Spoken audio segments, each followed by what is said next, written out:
So I wasn't sure if my little brother was pulling my leg when he told me what was going on in the limousine. So my boyfriend comes over, and I ask him, I say, hey, Chris, can you go out and verify what Alex has just said?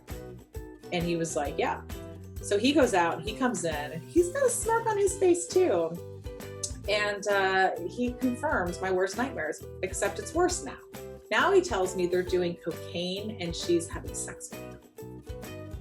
And at that point, I was so pissed. I feel it rising in my throat. I felt really, really sick. I felt that I would have to be abused that night in order to win a fake event with no prize.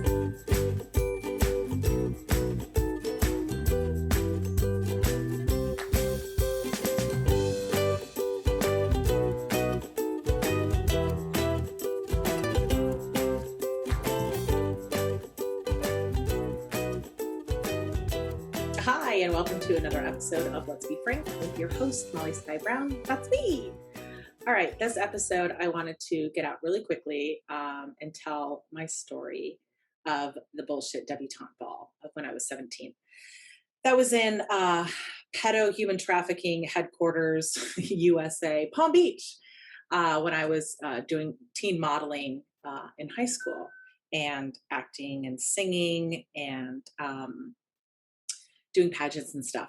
So I wrote this in my gigantic blog, #MeTooMuch, summary of my sexual abuse. And this is what I send out to agents, marketing, PR, publishers, producers, anyone who's interested in truly ending rape culture,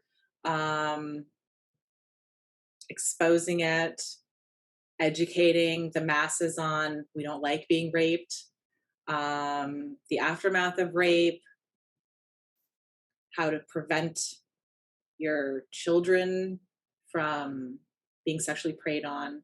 Now, that's the focal point of my conversation anyways, to make a better future. So I'm willing to be transparent in my own encounters because they're fucking insane. And no one really saw at the time what I was going through, and that's by design. The sex predators don't want the public to know what's going on, or they'll end the fun game. So this is the story of the bullshit debutante ball from my own recall. So I was about 17 at the time. I was 17 at the time. It was April of 1995, and April 95. So it was my junior year. So I just turned 17 a couple months prior to that. And I remember coming home from school one day, and I came into the house, and we lived in a gated community of Tequesta, which is in Palm Beach County, which is right by Jupiter, very small little marina town. And we had a boat at the time. We lived in a gated neighborhood, and I had a vocal coach and acting help and pageant coaches, singing coaches, choir, all these things going on. And I loved it. I had so much fun doing all that. So I came home one day, and I remember my mom found this article in the paper that they were looking for models for this radio station to do. They were doing a debutante ball. They were raising money for the Bonacotti Fund through the NFL.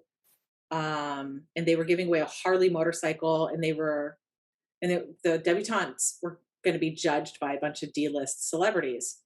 So it was going to be Leave It to Beaver guy. His name escapes me right now because he's not one of the bad guys that I met that night that I'm aware of. And then Dawn Wells was there. She is Marianne from Gilligan's Island. And then JJ Walker was there, which he is a fucking creep. You're a fucking creep. I hope you're watching. You're disgusting. JJ Walker was there from Good Times. And Barry Williams was also there from Good Times, who is another creep. And they knew my age. And it just was a very, very bizarre experience. So I'm glad I get to talk about it now, because it's always really stuck in my head as to what the fuck happened at my expense that evening. All right, so here's the picture. So I come home from school. My mom's telling me about this article in the paper that's calling for some models at a radio station to host on Palm Beach Island some debutante ball fundraiser for the Bonaconti Fund, which was, I think the guy was paraplegic or something, and he had some sort of problem that they were raising money for that fundraising solution. I don't know what the fuck it was. It was a bunch of lies is all it ever is. So I agreed. I told my mom, yeah, that sounds like fun. All of my coaches and everything were telling me to, get ready for college resumes and that speaking engagements and they were all good for my resume, my college application, that getting into media and in film and singing were all very cutthroat industries, and they didn't have huge admissions in each of those departments for college. So everything that I was doing was very strategized for what I was going to major in college, which at the time was I was on the debate team, so it was pre-law was one of my interests as well, and singing. Uh, so I agreed to do this debutante ball thing the day my mom calls, and I ask her, find out all the details, find out what all will be expected of me that day, because I don't like surprises. If you've been watching my other podcasts, I'd already been raped and abducted um, since I was a child. So I had already had several encounters of pretty scary sexual abuse.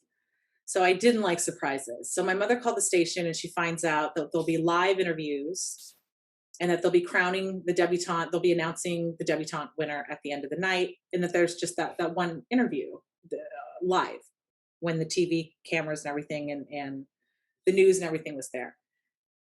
And until that point, I would just be a model, kind of just going around the event and looking pretty, which sounded easy enough for me. And I get to do it all for free. So they send a limo the day of the event.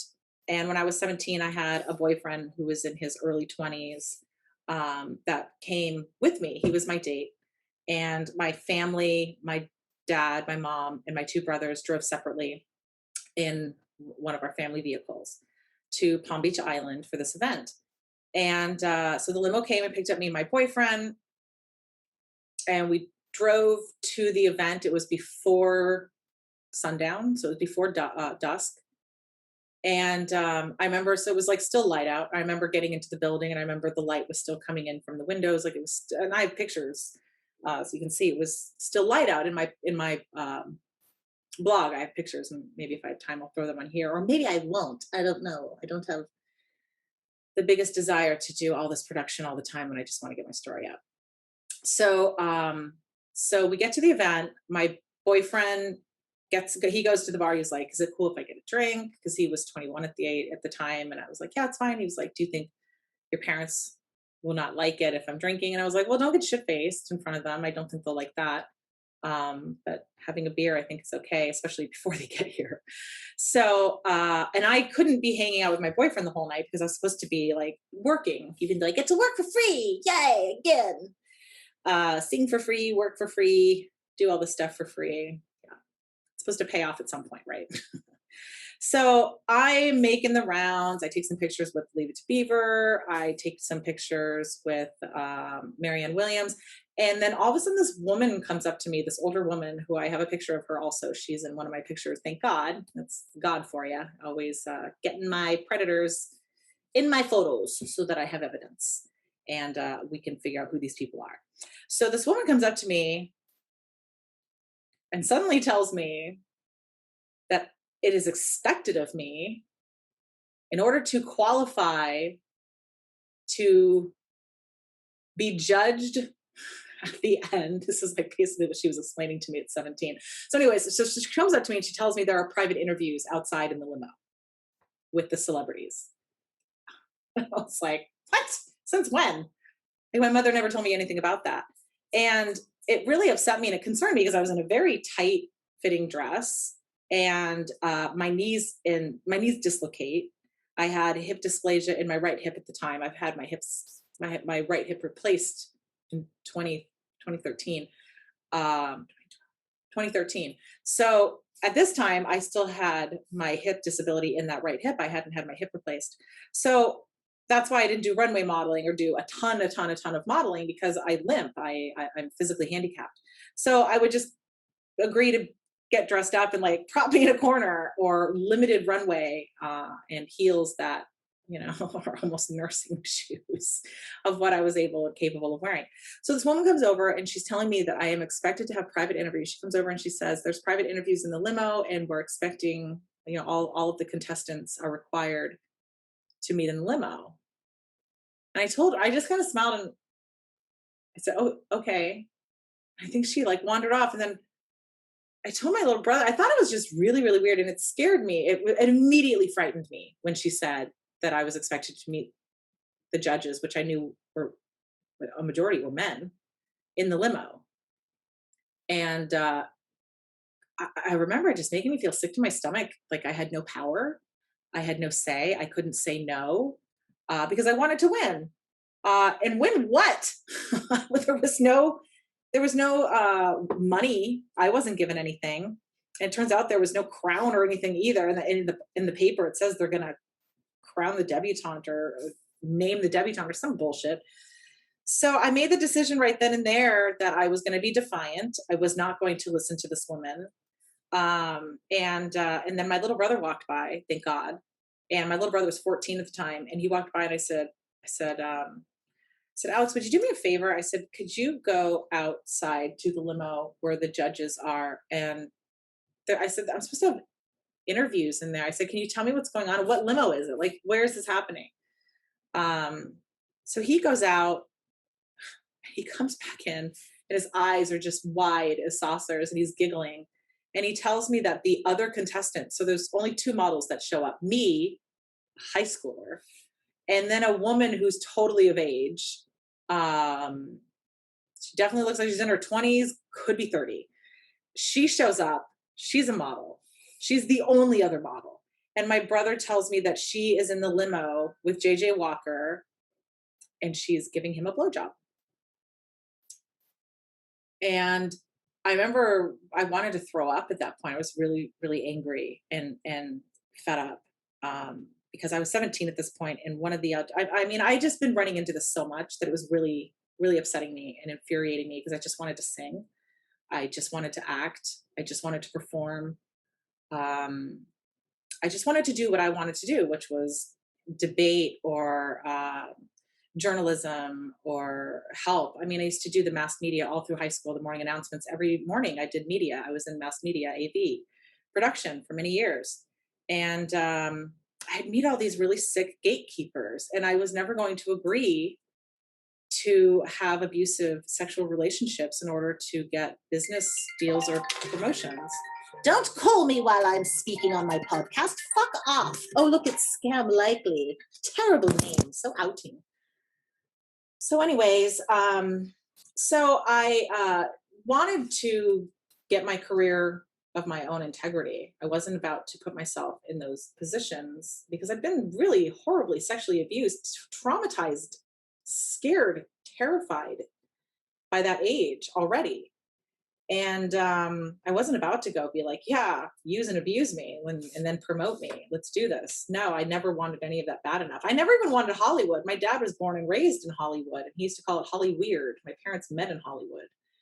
And, my dad would warn me about what he knew, what his own family knew. My family was very wealthy.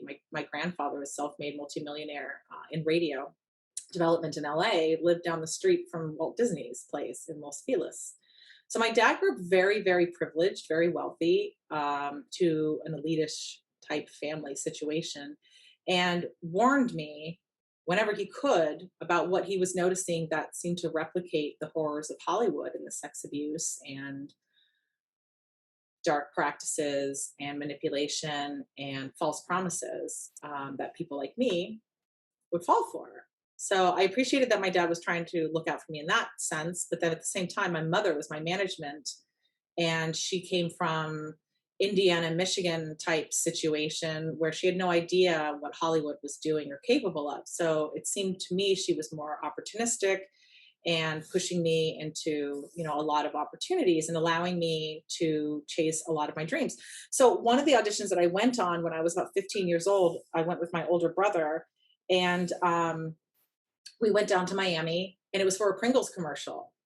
And we got to the commercial audition, and we auditioned together, my brother and I, in this room.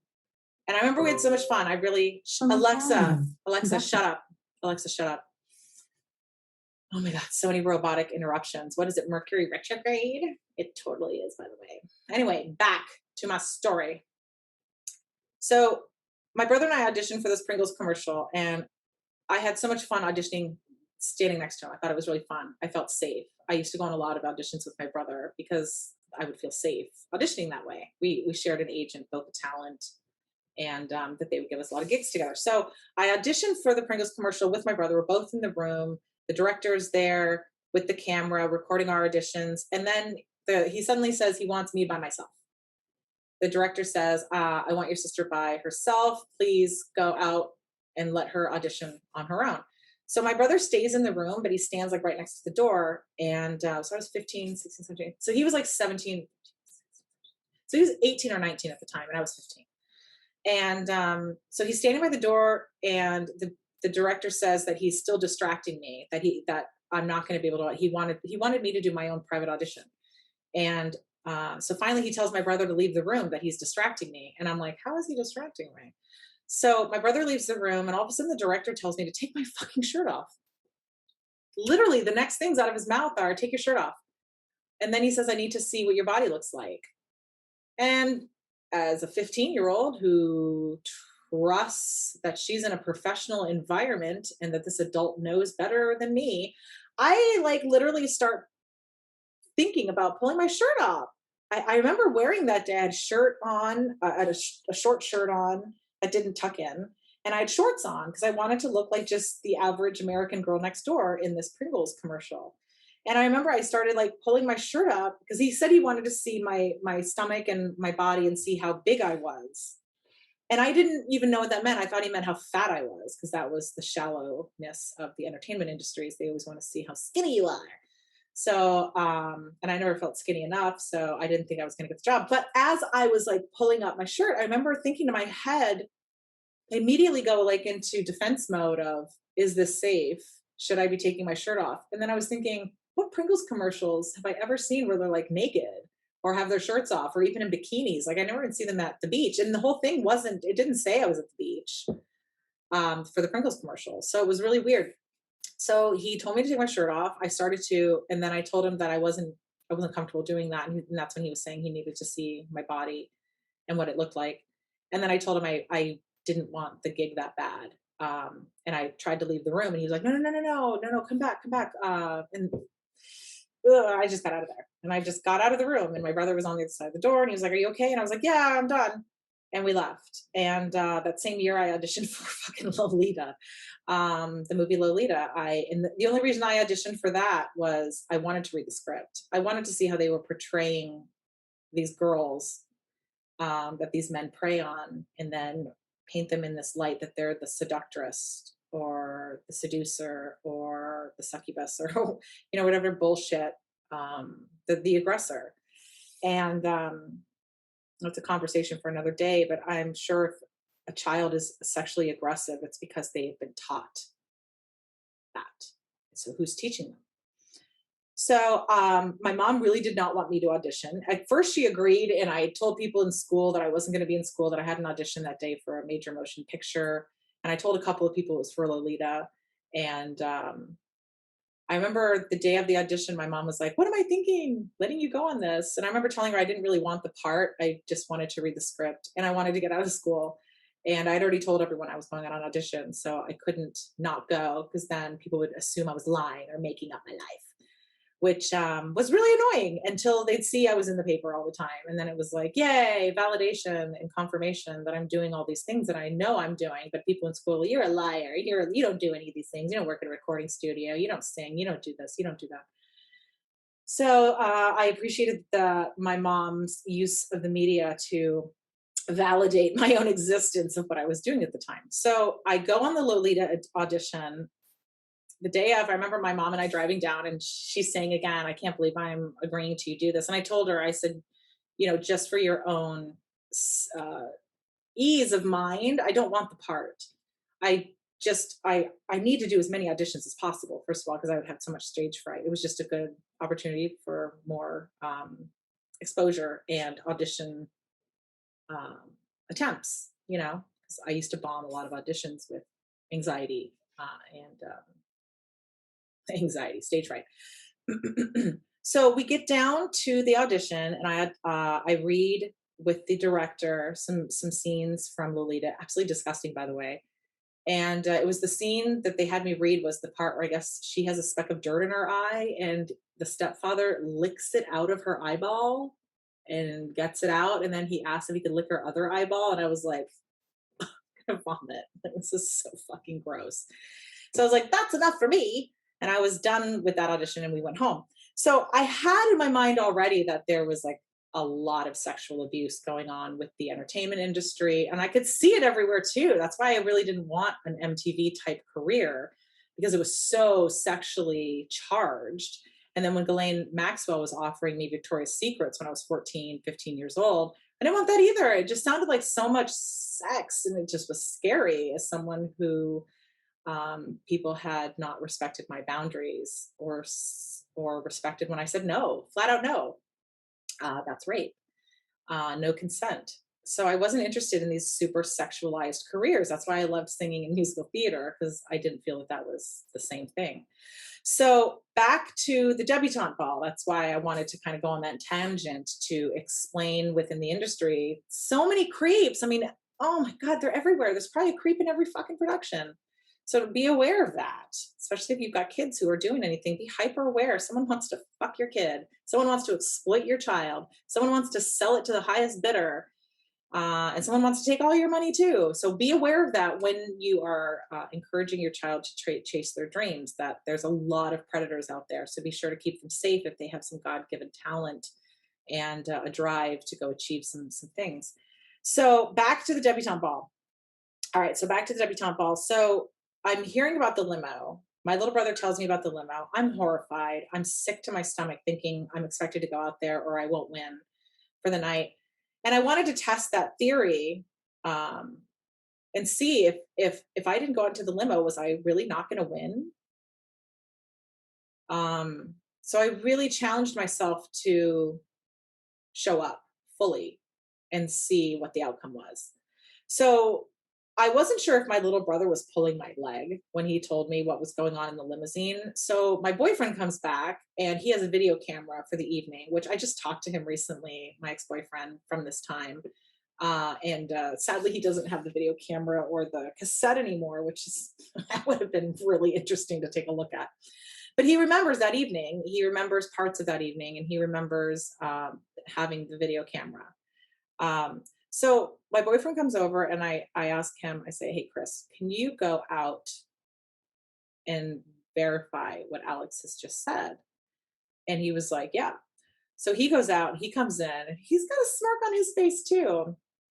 And he confirms my worst nightmares, except it's worse now. Now he tells me they're doing cocaine and she's having sex with him. And at that point, I was so pissed. I could feel it rising in my throat. I felt really, really sick. I felt that I would have to be abused that night in order to win a fake event with no prize. Like, I'm not paid for anything. And so I started laying it on really, really thick at that point. Like I said, taking pictures, um, hamming it up, staying away from certain areas too. Like I stayed far away from the front door where the limo was by, stayed more in towards the building. So at some point, oh, and then so I had to take a picture with JJ Walker, and I have a picture with him. And the other model is like, oh my God, she's like all over him. She's like, "Mm." And I remember looking at her and I was like, why is she all over him? Because all the other pictures, she's not all over everyone. And I was like, oh yeah, that's why you're all over, because you just fucked him and sucked his dick. So I kind of leaned in a little bit too, but you can see in the picture, I guess I'll post it, or if you go look at the blog, I'm hesitant. Like I didn't want him to think I liked him. and I hadn't just done all she did, so you can have them. Um, so I just kind of stayed away from everybody. I stayed away from him. I stayed away from JJ Walker, Leave It to Beaver. I mean, everyone was signing autographs and busy, so it's not like we could really hang out. So I was over in this one area of the event, and that's when Barry Williams came over and offered to get me a drink from the bar. He offered to get me a drink from the bar, and I think he said as one of the celebrities for the night, he gets them for free. And I told him that I was a minor and that I was in high school and that I didn't drink, and I didn't. I didn't drink, and well, very rarely anyway. Not around people I didn't trust. Most times at high school parties, I never drank either. People used to comment that I was weird, whatever. I don't know. They'd label me with all sorts of things. So Barry Williams comes over, offers me a drink. I tell him I'm underage, I'm not drinking, and then he tells me that he can sneak me a drink if I want to find him at any time. And I told him my family was there, and I wasn't interested. But so he was telling me that he could get free drinks from the bar, no one would see, and that he, seek him out if I want to take him up on it. And I was like, okay, thanks. And then didn't see him again. And then the evening events finally kicked off. I think it was like 8 or 9 o'clock by this time that the drawing, the crowning of the debutante, which is, there's no crown. There was not even a sash. There was nothing. And I guess they were going to be announcing the debutante. So it's finally dark. The news crew has shown up, cameras, video cameras, everyone's there. And that's on the front page of the paper the next day. Um, Me disco dancing with Greg Brady, and you can see all of the media and everything, the press and everything there. So we are doing the interviews, and I'm hamming it up, just big smiles, and everything's hilarious. And I have jokes for everything, and I'm just really outgoing and just hamming it up, knowing I'm a fucking winner over this tramp in the fucking limo. That I don't need to suck a dick to win unless it's set up that way, which then I don't want your prize. But in the reality of things, I should have won based on the work that I put into my career at that point, but I didn't. So they announce the winner, and they say this woman's name, who all of her answers were very flat. There was nothing there. There was nothing there with this woman. So they announce her the winner. I'm furious at this point. Like, I feel humiliated. I feel used. I feel like this whole thing is a sham, and that they exploited me, and that it was just full of predators. I almost felt like crying. I felt humiliated. I felt like I worked really hard for a free event that I didn't get paid anything. You didn't get anything out of it. And because I didn't suck someone's dick or fuck someone in the limo, I had no chance of winning. So I was furious. So as we were about to be leaving, Greg Brady, Barry Williams, comes up to me again, and he hands me his headshot, this small little picture. It was like a 5x7, 4x6, something like that. And it's his headshot. And on the back of it, it says, Molly, and then an address, and anytime Barry Williams. And he hands it to me, and he whispers in my ear, and he says, for me to reach out to him, that he's really lonely. And oh God, it made me cringe, because as a child and in my adolescence, even at that time, I would watch reruns of Brady Bunch, really wishing that innocence truly existed in the world. Because if you've watched my podcast, I was raped at 9 by a friend's dad who was obsessed with me. And I just wanted innocence and pureness and to be left alone. And I didn't want to have sex with everybody. And so when Barry Williams leaned over and whispered in my ear how lonely he was, and to please write him anytime, encouraging me to do so, it made me sick. It made me sick to my stomach. And it made me sad for him also, that he was lonely. It made me sad to think that he was lonely. But then I was a child. I'm 17. I'm going to go coddle a 40-year-old man. I don't understand how I'm helping you in any situation. So we leave that night. I remember being in the car, in the family car. I was in the back seat, and I remember just being bummed. I felt used. I wasn't happy. I wasn't like, oh, runner up or second place. I lost and it was humiliating. And my parents and my older brother had no idea what was going on with the limo shit too. Because I mean, back then, boys will be boys, and the victim, this is, you know, the survivor, the prey is supposed to be aware of all the predators. And it's like, why do we allow them? Why don't we get rid of them? Well, that's what my purpose is now. So I remember my mom telling me in the car, she was like, Molly, I'm sorry. And you're a winner in our eyes. You clearly won in our eyes. I remember people after the event, they were like, we totally thought you won. That was weird. Why didn't you win? And I was almost crying. Like I had tears stinging my eyes. It was humiliating to hear that I did not win, and then to have that other woman won when she did absolutely nothing but put out and engage in illegal activity, whether she consented to it or not. It was illegal, illicit, disgusting activity and indecent. And so I get home, I wash my face, take my dress off, put my pajamas on, head to bed, depressed and bummed.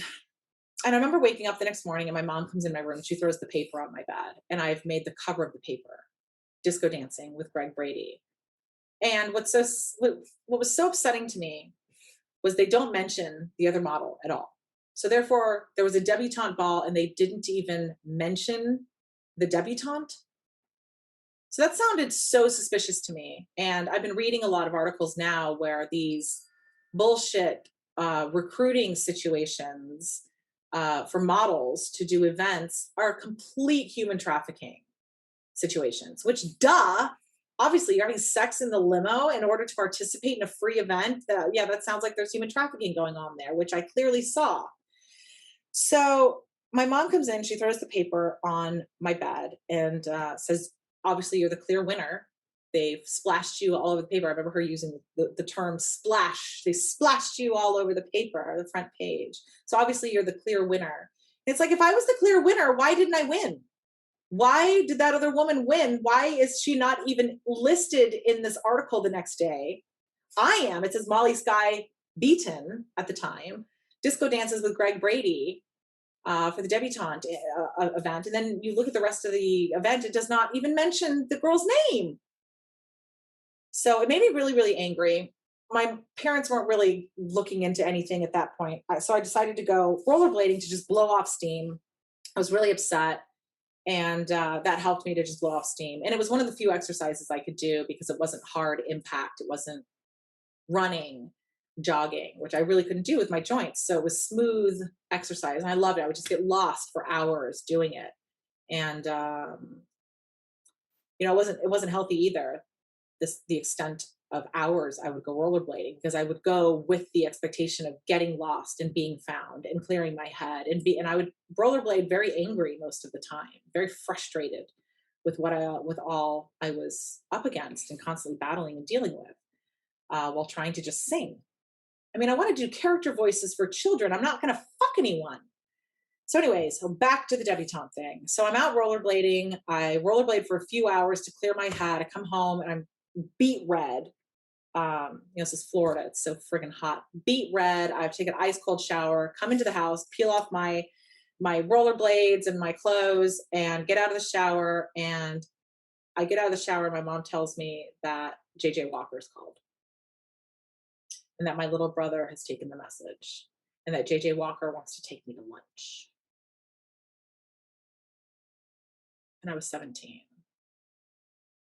And I remember being so disgusted and mad about that. And I think my mom was like, "Are you going to call him and see what he wants?" And I was like, "I know what he wants, and I don't want to know." And we kind of just left it there. I don't know if she knew if I was going to reach out to him or not. It was normal. These connections, these producers, these celebrities, they would pretend they were helping your child when they really just wanted to see what they can exploit from her. So I did not call JJ Walker. I was very, very angry that he wanted to take me to lunch, because you can offer someone work and talk to them over the phone. You don't have to see them in person and see them at dinner or see them at lunch. So producer Dargan Watts, I'll say your fucking name now, you motherfucking rapist. predator producer. He owned the Birchmore, still does own the Birchmore Group because I've been exposing him. And he abducted me from a business dinner that he was the same thing. I was 22. He met me through an MTV event that I did for free. Again, I was helping out Donna Wright at the time, and she was managing Backstreet Boys and Pink. I was trying to get back into singing, see what my options were to find some gigs locally. So, and I met this guy, Dargan, at that event.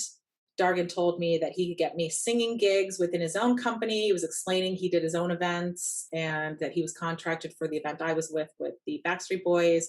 I got a very bad feeling from him.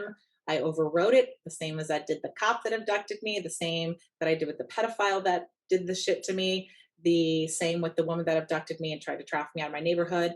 Literally, just a shot of sickening energy rose through me. And at the time, I did not understand what my intuition, what God, what everything was trying to scream at me. I trusted these people because they're in power and statutes of limitations are up. And these people don't like that I'm speaking up. And they threaten to sue me and they threaten to destroy me and they threaten to do all this stuff to me, which fucking bring it. I don't fucking care at this point. I'll make a Lifetime movie out of all the shit I go through if it helps educate the world as to the bullshit survivors go through when it should not be that way. It should not be that way. So that's the industry. You can get abducted and raped from lunches.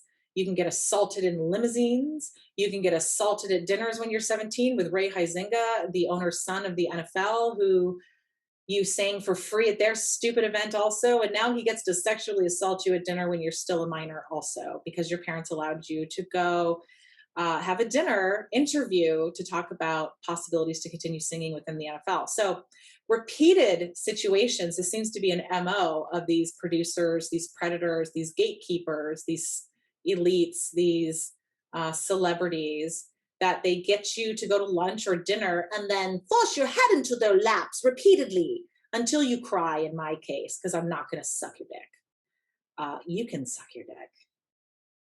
And I think that's where I'll end the show today. To all my rapists, you can suck your dicks.